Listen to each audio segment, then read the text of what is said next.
It is my profound honor to present the 2025 Leadership Award to someone whose life and work embody the very essence of what leadership, courage, and authenticity mean. Hope Giselle-Godsey is a nationally recognized organizer, author, artist, filmmaker, and activist who has spent more than a decade driving conversations around inclusion and social justice. Born and raised in Miami, MIA, she began her advocacy journey at Alabama State University. HBCUs in the house. Woo! Where she not only co-founded the school's first LGBTQ student organization, but also courageously lived openly as a trans woman at a conservative HBCU.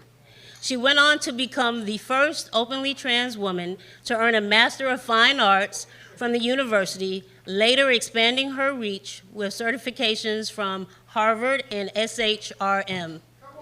Hope is the founder and executive director of Allow Me, a nonprofit that builds resources and amplifies voices too often excluded from traditional DEI efforts. She also serves as training director of Get Fluid, guiding organizations from NASA to Disney to reimagine what true workplace inclusivity looks like. Her expertise, creativity, and leadership have been sought out by some of the most influential institutions in our nation. Beyond her nonprofit and corporate work, Hope is a two-time best-selling author, a filmmaker whose debut premiered at Outfest, and a cultural commentator whose voice has been featured in Essence, CNN, Forbes, and Out magazine. In every medium she touches, whether through words, film, or direct engagement, Hope challenges us to think bigger, to do better, and to live more boldly. Through it all, Hope Giselle has modeled what it means to live unapologetically while building pathways for others to follow. She reminds us that leadership is not just about achievement, but about impact, legacy, and opening doors for those who come next. On behalf of the Center for Black Equity, it is my privilege to present the 2025 Leadership Award to Hope Giselle-Godsey.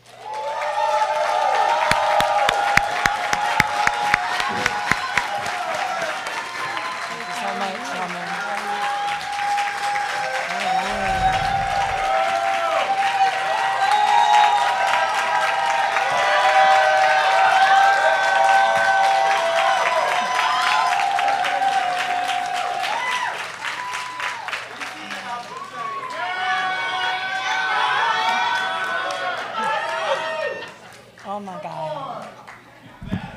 Okay.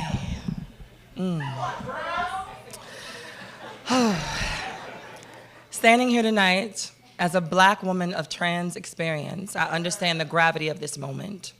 Because let's be honest, our government is working overtime to paint people like me as dangerous, as disposable, and as an enemy of the state. And if that wasn't enough, some of the very folks that I fight for would rather see this award go to anybody but me. But in spite of it all, I am here. In spite of it all, I stand before you as a leader, a thought leader, an organizer, a frontline fighter, and most importantly, somebody who is committed to making sure that every person in every spot of our community has access to the truth. My leadership is not born from convenience, but it is born from necessity, from the blood, the sweat, and the brilliance of truth tellers who have paved the way. People like Dr. David Johns,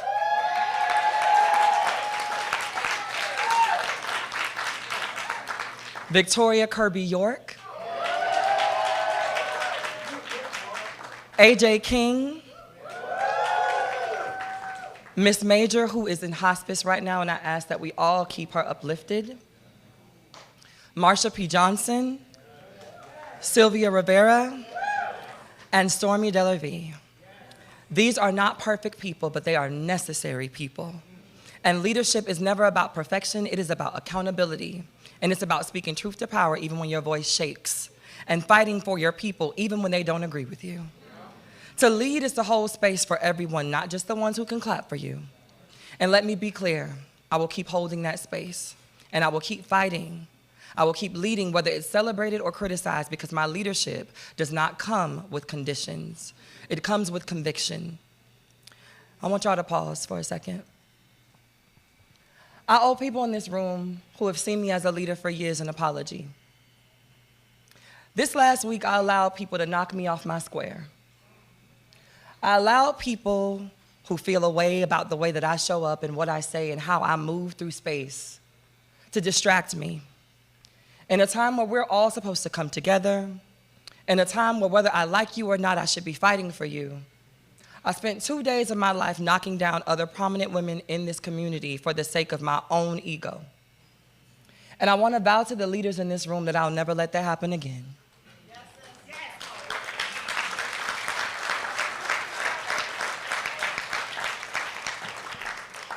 It is easy to be beautiful. It is easy to stand and be the person that everybody thinks is chosen. But it is not easy to hold yourself accountable to those same people when you've done wrong. And I can recognize when I've done wrong, while I meant every word of what I said.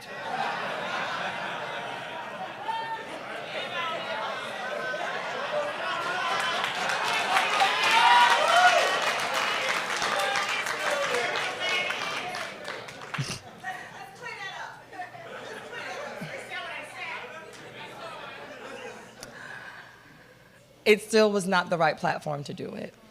And as a person who people are looking up to, I have to be mindful of that. I came into this room and so many of you have remembered moments with me that I've forgotten. I forgot what a privilege it is to be standing on a stage like this and getting an award from other people who see your leadership, acknowledge it, and are also doing the same thing in their own way in community. Now, I say this everywhere I go, but it's because I need y'all to understand and believe this.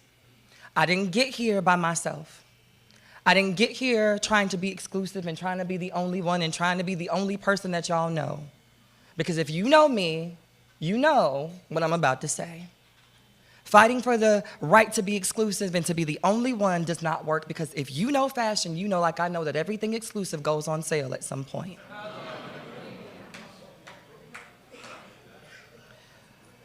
I want to remind you all that while we're thinking about what it means to be leaders, while we're thinking about what it means to be change makers, we have to also think about what it means to be in community with people. You are never going to get to your end goal by yourself solely. Whether you know it or not, there's somebody behind the scenes that is rooting for you, that is pushing a paper, that is typing up a resume, that is saying yes when your name is brought up in the room. And so thinking that you got here by yourself will leave you alone by yourself without actually achieving your goal. And we've got to stop doing that.